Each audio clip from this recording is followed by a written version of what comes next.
All right, hi everybody. My name is Andrew Malloy.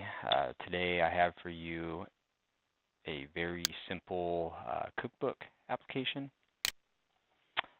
This application has a list of recipes on the left-hand side. The selected recipe will display an image and ingredients, serving size, steps, and total time for the selected recipe. I have the expected insert, update, delete options in the file menu.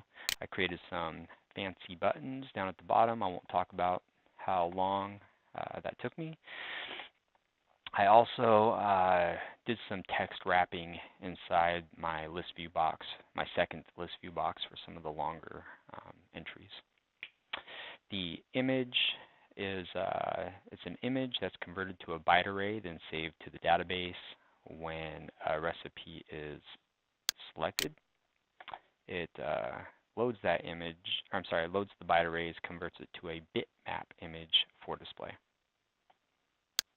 I used entity first, entity framework, code first, CRUD approach with this application. And let's add a recipe. So I also used the model from the exercise in class for a second window.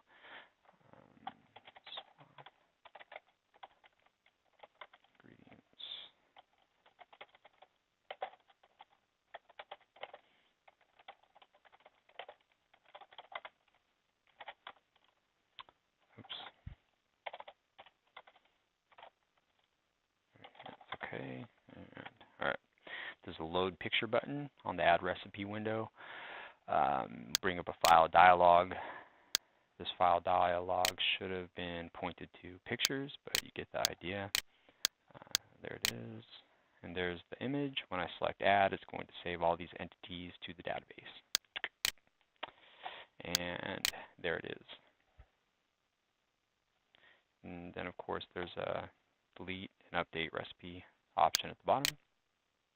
And as you can see, it's been removed from the first list view. Things I would have done different, not so much different, just improved if I had more time. The user interface is not very flattering. It's pretty sloppy. I would have done some more error checking and input validation on the add window. And I would have done a better job with loading the information, such as when a new recipe is added, it doesn't default to that index. It goes back to the first index in the recipe list. Okay, assuming I do well in this project, I will see you all in the next class. Thanks.